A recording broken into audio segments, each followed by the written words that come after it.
Welcome to all the classic car enthusiasts. Okay, so this is part 2 of the door skinning. Again, I hope it's of some interest to you, and it's a technique you can use for anything, for the A-frames, for the door skins, in fact skinning anything basically, any classic car will do. So yeah, I hope it comes in handy, and we'll go into the shop and without further ado. So catch you at the end. Bye. Okay, so this is a typical example of where you can use a heat sink, where you've punched a hole through it. You can see there's a little small hole here. What I can do now is put that copper, this is off a buzz bar, and then I can actually use that as a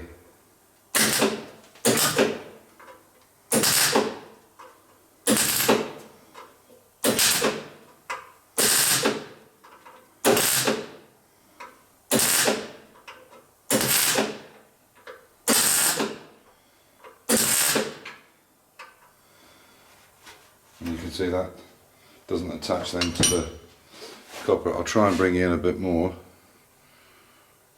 so you can see it.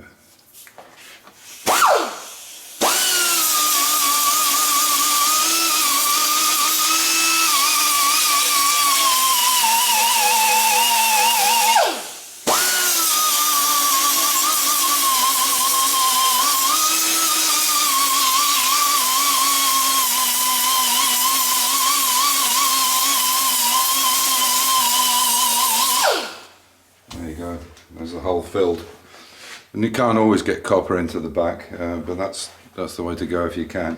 So as you can see, again, I've used the copper. I haven't pulled it too tight on these clamps because I don't want to bend this, and what I'll do is slowly make up, build a hole up so that I can fill it in and then grind it back down. So I'll show you what I'm going to do there. I'll just do one and then show you the other. So I'll just start at the edge.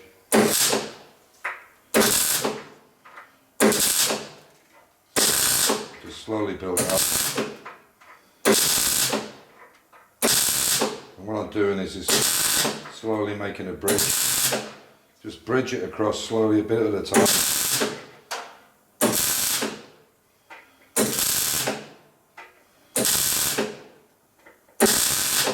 Trying to work in the heat to get a good weld, but also not build it up too far.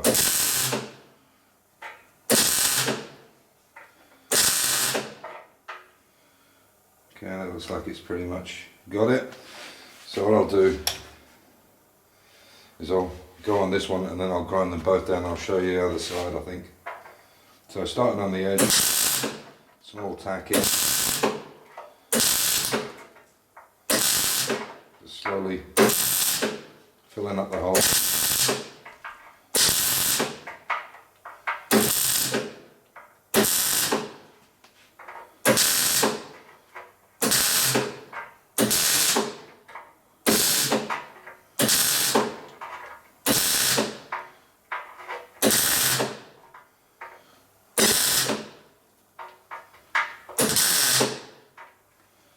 Okay, so I'll take this off.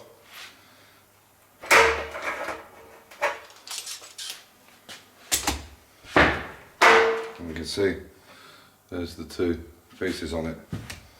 So if I turn it over, you can see the two welds there. So what I'll do is I'll clean them up, and then whatever needs, as you can see there's a slight pinhole there, but no distortion in the, because of the heat has been taken from that. So as you can see, I've put sealant all the way around, and then a little bit into these corners just in front of the welds. So that's all I'm going to do, and then I'll turn it over and pop it in.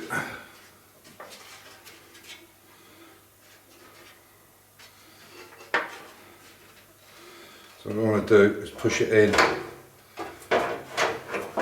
to the top first.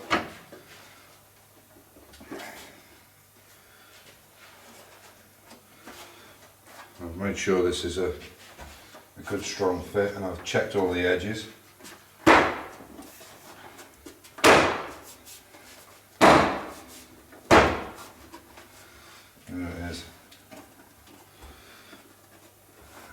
So now I can just start knocking over the edge. So I'll get a little bit done and then I'll bring it back. But you should be, when you put them in, you should put them in dry and make sure that the gap is the same all the way around, otherwise it's going to be off centre. What I'll do is I'll start crimping it over, but I won't weld it until I've got the final position. And you want to work reasonably quickly because the sealant will start to stick and it'll make it harder to move it if it needs a slight movement of half a mil or a mil either way. So basically all you need is the weight of the head of the tool, hold it on the end and then just slowly tap over. You don't want to be smacking it, you want to be just touching it over.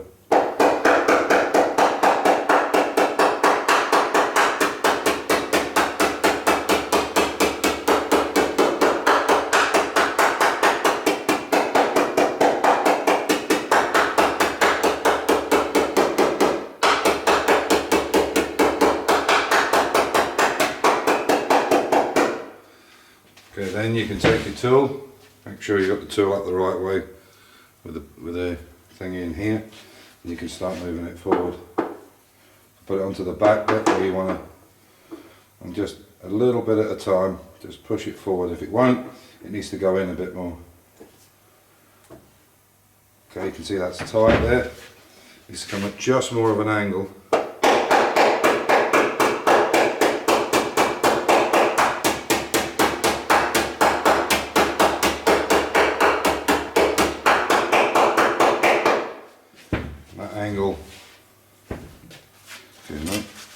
And that angle will make it go forward. You can see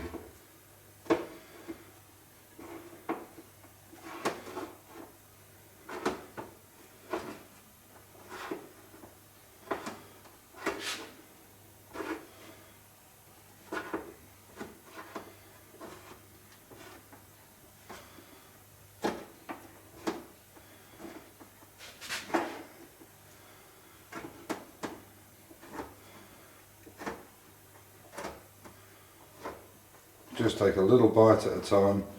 You have to go crazy with it, because at this point you still want to be able to move it left and right. So I'll work on the other side and then I'll come back and show you how I'm getting on. Okay, so you can see at this point I've actually clamped the two sides in and I've offered it back up to the boot to see that the shut line is good, and it is.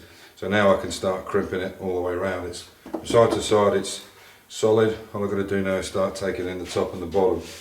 Again, just slowly come round.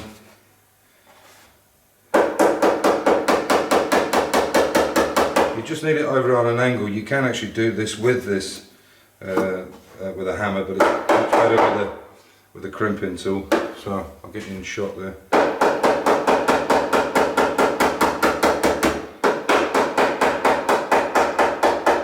Just very light blows. Make sure it's pushed down.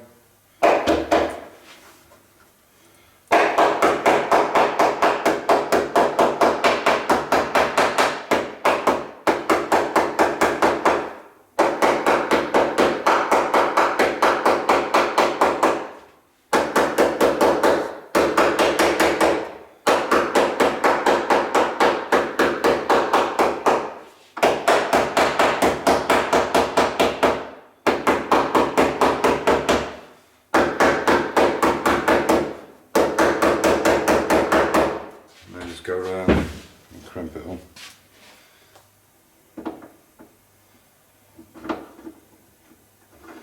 So I'll start there.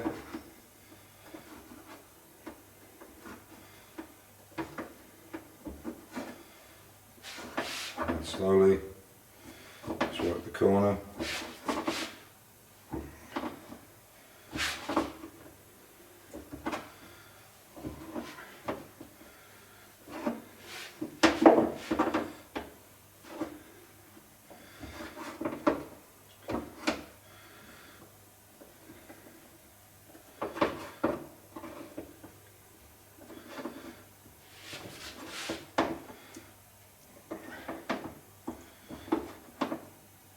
And you'll feel it go as it goes over the edge.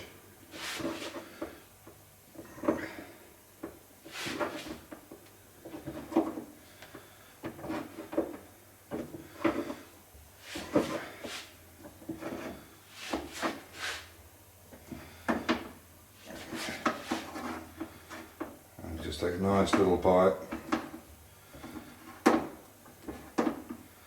That should do it.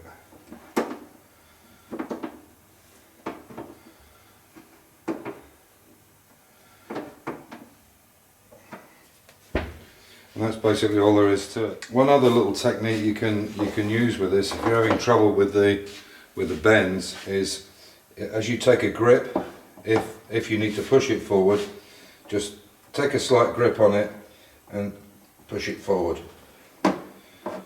So get a slight grip, push it forward, and this will help the edge go over. You can see. And then you can go and re-crimp it. You can see here's a perfect example. You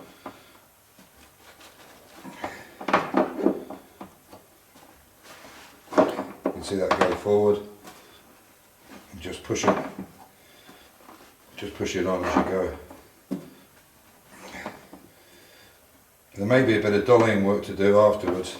So that's the basics of it. What I'll do now is I'll get it all finished up, clean it up, and in the last video, which will only be 3 or 4 minutes on this, I'll show you the finished product with it all welded in. The rest is pretty basic. Like with anything with metalwork, the preparation is you know, the same with paintwork. It's the 90% of it is preparation. If the metal's clean, what you're working with is clean, the tools are good, and they're accurate, it makes a big difference. So yeah, hopefully that's give you some insight into it. And it's the same thing with the doors, but it's always best to try and check it into the orifice if you can. If it's a door opening, bonnet, boot, whatever it is you're repairing, try and set it in so you know where the areas are and mark them with a white marker pen or paint marker, ball marker, so you know where you're going with it. Otherwise you could have all kinds of problems, and once it's in and it's welded, then you're stuck with it. What I did is basically, because I knew the two ends were an issue, well, not an issue, but they weren't as good as they could be, I actually crimped the two ends, only semi-crimped the two ends, so I knew it was in, couldn't go left or right. And then I put it into the boot to check, and the gaps are really nice now all the way around. Top and bottom was perfect. I had to do some very slight cleaning up of the frame itself because it had been repaired. So I just give it a slight skimming all the way around to allow it to come in a bit.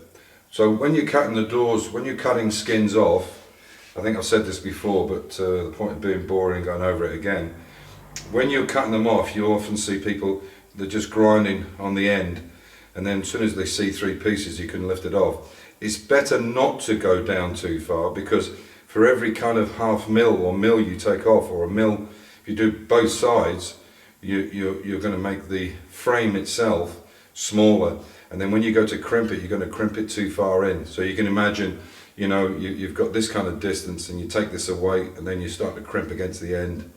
So it's better to try and use the heat, use the grinder, and then go along and see if it'll come off. It'll snap if you pull it up with a pair of pliers rather than grind right the way through.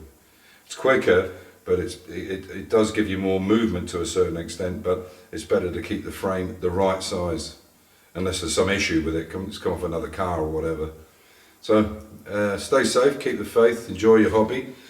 Hope this has been of some use to you. And like I say, I'll finish it up, and tomorrow I'll do the last part and show you some other bits and pieces we're doing on the car as well. So take care, bye for now, be good to each other, bye.